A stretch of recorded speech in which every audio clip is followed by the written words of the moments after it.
Claire Bennett hadn't expected anything out of the ordinary that Saturday morning. She only wanted to feel a little lighter after months of trudging through work, bills, and quiet evenings that weighed heavier than they should. She decided to pull out something she hadn't worn in years, a soft pink miniskirt she used to adore, back when confidence came more easily. She slipped it on, letting herself hope it might lift her spirits before heading to her friend's birthday lunch. Standing in front of the mirror, she adjusted the skirt, brushed her hair, and wondered if she still resembled the woman she remembered. Just as she reached for her jacket, the front door creaked open. Her 17-year-old nephew, Evan, stepped in carrying a pile of mail. He was meant to drop it on the counter and leave, but something froze him in place. The expression on his face wasn't shock, it was a mixture of confusion and worry that tightened her chest. She blinked, trying to place the feeling. He approached slowly, brows knitted, as though choosing his words carefully.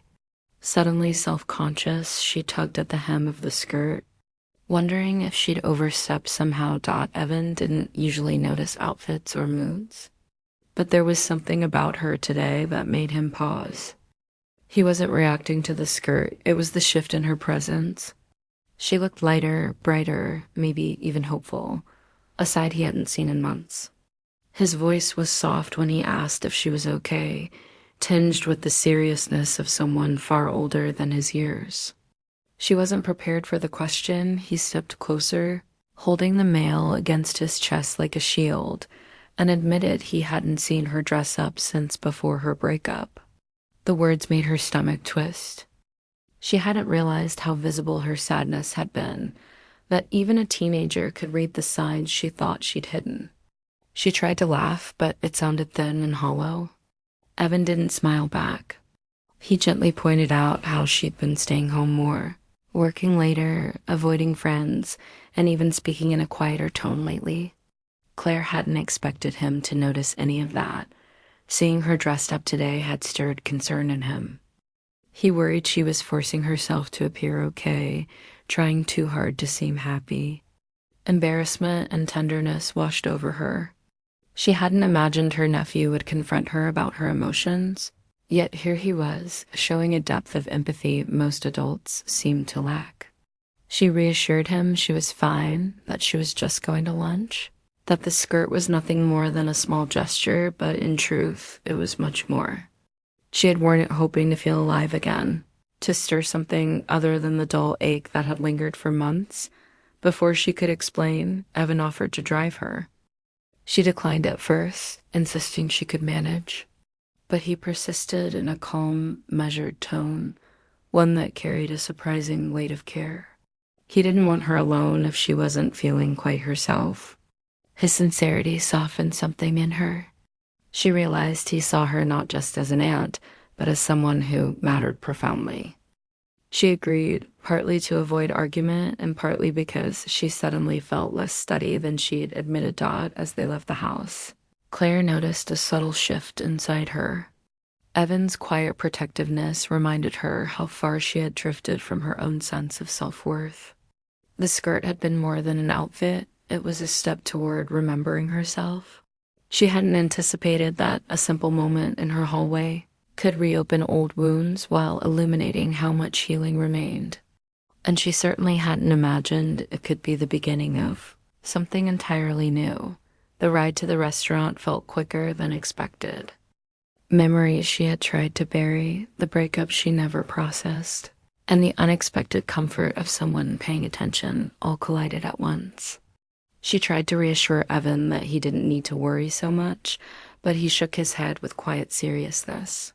He wasn't critiquing her appearance, he was concerned she was attempting to outrun her feelings. He mentioned how she had stopped taking photos, no longer played her favorite music, and always answered, "I'm fine," in the same weary tone. Claire hadn't expected a teenager to notice so much. Evan admitted he feared she was pretending to be happy, because she didn't know how to feel it genuinely anymore. His words stung because they rang true. Claire explained that she wasn't forcing herself. She was simply doing something small to reconnect with life. He sighed and reminded her to take care of herself as she always cared for others. His words tightened her throat. She hadn't tended to herself in a long while. When they arrived, Evan insisted he'd wait nearby in case she needed him. Claire protested, claiming she wasn't fragile, but he only nodded, emphasizing that he wanted her to have support if anything felt overwhelming. His kindness felt like a spotlight on her heart, bruised from months of solitude. She thanked him and stepped into the restaurant, feeling an unexpected vulnerability. Evan's quiet watchfulness made her realize how much she had underestimated the power of care. For months, she had tried to prove she didn't need anyone, and now, for the first time, she felt a spark of something tender and hopeful dawn inside. Her friends welcomed her with laughter and flowers, oblivious to the emotional storm she'd just passed through. She smiled politely, trying to stay present. Claire's nephew's honesty had unlocked something within her, a door she hadn't realized was closed. And stepping through it would shape the rest of her day. Her attention was drawn to a man sitting across the room. He wasn't staring. Rather, he noticed her with quiet curiosity and kindness. Claire felt a flutter she hadn't experienced in months. Introductions were made. Michael Turner, an architect from Seattle. Conversation flowed naturally. He listened, asked thoughtful questions, and responded with genuine interest. Claire realized she had missed feeling truly seen. As the lunch went on, Michael's presence became a subtle anchor. He wasn't overwhelming, yet his attention felt like fresh air after months of stale routine. She laughed more freely, smiled without forcing it, and experienced moments of joy she had forgotten. When it was time to leave, he paused, his gaze sincere. "You look happy today," he said softly. Not a comment on her clothing, but on the quiet transformation in her energy, recognition, validation. Claire's chest fluttered with warmth and embarrassment. A message buzzed from Evan, reminding her he was waiting outside, steadfast as ever. Michael noticed and teased lightly, "Someone special?" She smiled, explaining Evan's protective insistence. Michael nodded knowingly, admiring the bond she shared with her nephew. He handed her a small card with a quiet smile. "I'd like to see you again," he said simply. Claire accepted, heart racing with unanticipated emotion, a blend of worry, tenderness, and excitement. Outside, sunlight caught her skirt as she entered the car. Evan smiled knowingly. She felt alive in a way she hadn't in months. The drive home was silent, comfortable, punctuated by her occasional glances at Michael's card. Life could surprise her, she realized, and small gestures, family concern. A stranger's sincerity could open her heart to hope. Over the following week, Claire noticed small changes in herself, humming while cooking, smiling at strangers, and taking walks where sunlight and fresh air reminded her that life could feel gentle again. Evan's playful comments anchored her, reinforcing the warmth of care. Michael's presence encouraged trust, showing her the heart could open without fear. By the weekend, Claire felt ready to meet Michael for dinner.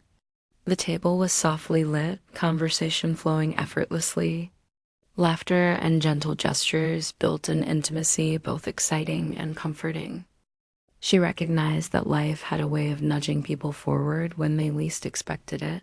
Walking home, city lights reflecting on the streets, Claire felt gratitude for Evan's kindness, Michael's attention, and for herself. Beginnings didn't always announce themselves loudly. Sometimes they arrived quietly through concern, sincerity, and a simple choice to embrace life again. With that understanding, Claire felt ready to meet whatever came next, carrying hope, warmth, and the quiet promise of new chapters.